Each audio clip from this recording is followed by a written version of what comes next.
Things have been crazy in Japan lately. Things have been crazy. Of course, we have the new prime minister, which a lot of people have mixed responses about. There's a lot of people claiming that she's for censorship. A lot of people saying that she's not for censorship. It's just back and forth. Politics as usual, right? But I think the real cool thing that has been happening over the last, week and especially the last 24 hours, that it does seem like there's sort of a push to kind of continue this effort in order to bolster entertainment in Japan. Because, yes, as Zenko here kind of puts it, it's sort of the last remaining thing that is not seeing a massive decline in Japan. A lot of other industries in Japan is sort of going downhill, whereas anime, manga, and games are just booming. They're getting massive. And I think Japan, the politicians do kind of see that. And thus, this is something that they sort of want to help and, support as much as they can. And that has led to a lot of different kind of initiatives and whatnot, including the Meti sort of, providing this assurance for the industry, the government itself assisting, while at the same time, and this is the most important thing, preventing them from having any sort of interference in it or censorship. And additionally, we have the LDP is wanting to, bolster the anime and manga industry with 100 billion yen. As to if that will get to the people that need it, that's a big question mark.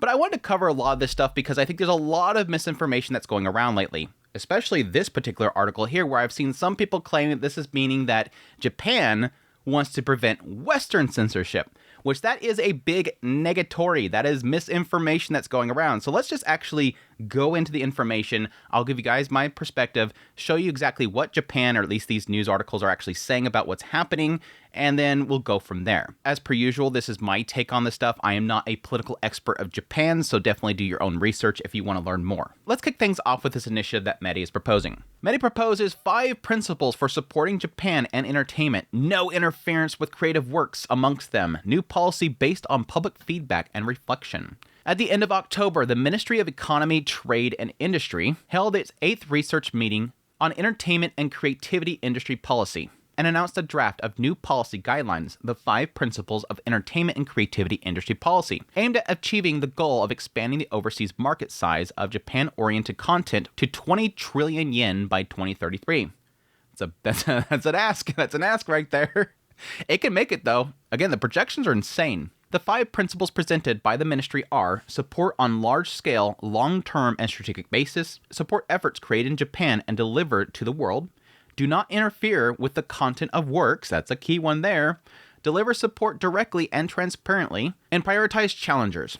Yeah, this is the important thing here, because again, what they're sort of saying here is that we want to help the anime and manga industry, these entertainment industries. We want to support them because obviously, like I said earlier, this is sort of one of the only few things they have that's rapidly growing while everything else is failing. And so what they're saying here is that we want to support it, but there's something that always comes with that support when it comes to government. Yes, a lot of people are already saying it right now. When the government gets involved with things or supports things, they want to get their hands in it. And that's what they're saying here. Do not get your hands in it. Support it, but don't touch it. Don't mess with it. Don't mess with their creative work. Don't tell them what they can and cannot do. Because this has sort of happened in the past where they sort of have their own initiatives they want to put in there. As a reflection on previous policies, the ministry stated, although there are analyses evaluating that some effects were achieved, Japan's performance remains at a low level compared to other countries. Past policies did not lead to sufficient expansion of tangible and intangible asset stocks, and labor productivity and wages do not improve enough. Yep. Yep. And I've talked about this before. I think I've had a video on this before where there's this element where they do realize that although anime itself is growing, there's twofold aspects here. One is that other people are making money on it. More money is going elsewhere than actually coming domestic. They're making a lot of money off our stuff. I mean, just for example, and this is sort of a bad example because Sony's kind of involved with it, but say the Demon Slayer movie. It can be sold as a property to somebody else, a license to somebody else, and they can air it in US theaters and make a boatload of money. That money doesn't go back to Japan because it's the licensor's money. Yes, they can have somewhere in their contract they get a cut of it or something like that, but not entirely. Say Toei Animation giving Dragon Ball over to the West and just making so much money over here. They don't get all that money. But there's the other side of it, and that's really right here they're talking about specifically, is that you don't have wages and whatnot improving. Animators and whatnot are not making money. Where's this money going? And yes, like I've talked about before, a lot of that money is going overseas as well. And the idea that you have a lot of animators overseas rather than domestic, because domestically they're not paying them well. They're paying the animators overseas well enough because you have certain countries where they can get paid less. Or They just know how to actually divvy out that money better to animators. Based on the voices of the public raised in policy evaluations, the ministry established the proposed principles. The principle that drew particular attention was, do not interfere with the content of works. Here's the part where a lot of this information is coming from, people. Which states, the government will not influence the content of works and will guarantee creators freedom of expression. This is a statement made by the ministry in Japan to the Japanese government. We want to help the content creators in Japan that are creating the stuff, but the government itself in Japan should not get in the way. That's what everybody's getting wrong with what this is stated here. This is not saying anything about Visa, MasterCard. This is not saying anything about Western, localizers and whatnot. Oh, that's the end of the localizers. No, this is them saying in this statement, the Japanese government, do not get your hands in there. Allow them to make what they want to make. Stop interfering with something that is literally our biggest growing market right now. And that's the big key thing there. Again, like Zenko said earlier, and I've said it before, several times before, it's been stated by so many leading figures in Japan, this is one of our few remaining things. We got to make sure we help it grow.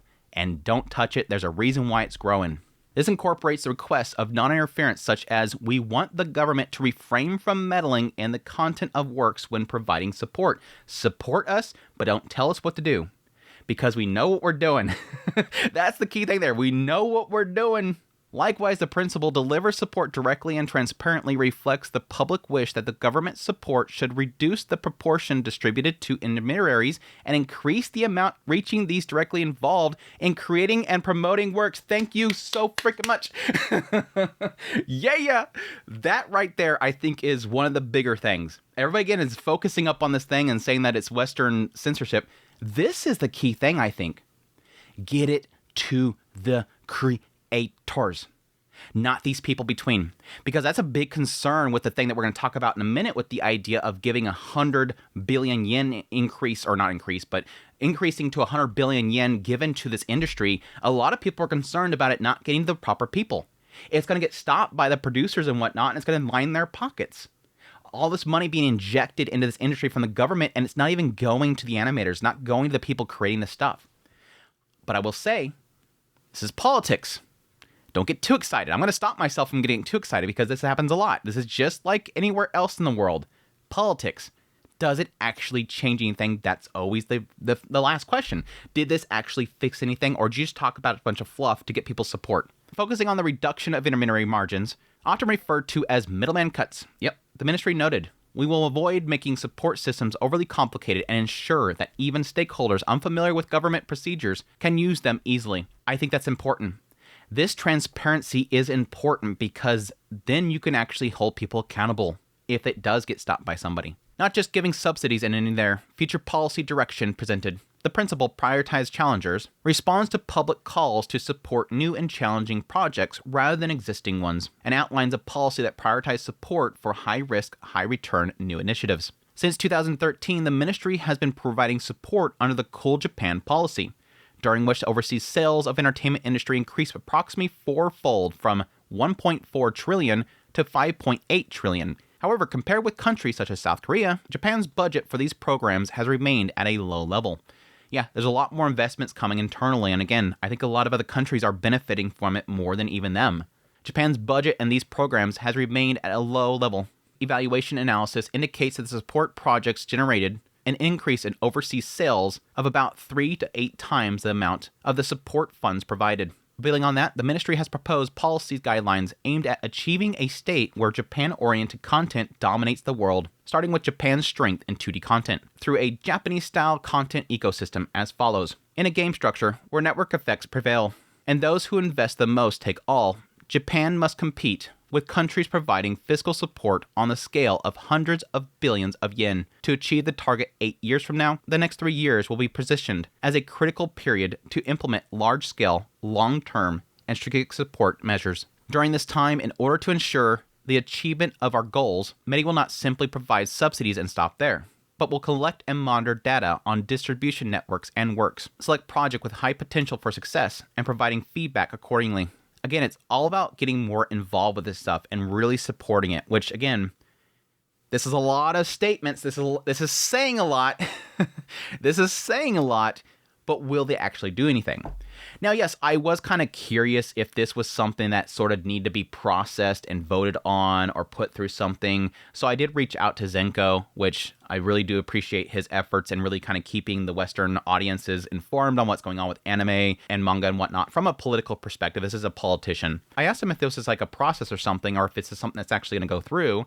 He said the Japanese government has been planning to strengthen the anime and manga industry, especially overseas, and now is putting it into action. So it's implying that this is something that's been planned for a while, and they're actually doing something. It goes without saying that they will provide financial support, but will not interfere with the content of the works. But I believe that the government declaration of this, once again, has a positive effect in preventing other forms of censorship. This is sort of a big positive for me. And the idea that it does feel like this is something that they have been putting to effect for a while. This isn't something that's just being thrown out there. This is something they actually want to focus on. Again, it does go to what we said earlier, and the idea that this is something that sort of has to happen with it being one of their leading industries right now. But that gets us to our second bit of news, which this pretty much happened like yesterday. Well, yesterday for Japan time, but like 2 days ago for us. But yes, support for anime and manga industry to be quadrupled. LDP policy group requests 100 billion scale funding from government. This site reports the Liberal Democratic Party's Intellectual Property Strategy Research Committee, my gosh, that name,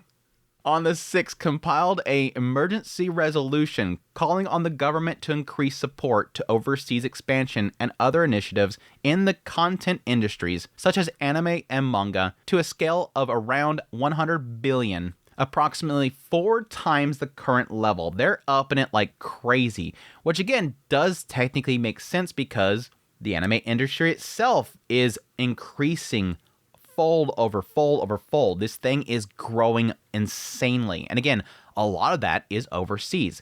They eclipsed domestic sales like several years ago. It's already making more money overseas than domestically. Now, I always put the stipulation there that yes, it's a lot of the bigger titles are making the most money. It's the licenses from the big titles, the big ones, Dragon Ball, One Piece, that kind of stuff. Demon Slayer, for damn sure. But it's still a large amount of their actual economy. And again, the industry itself is coming from overseas. They have to support it.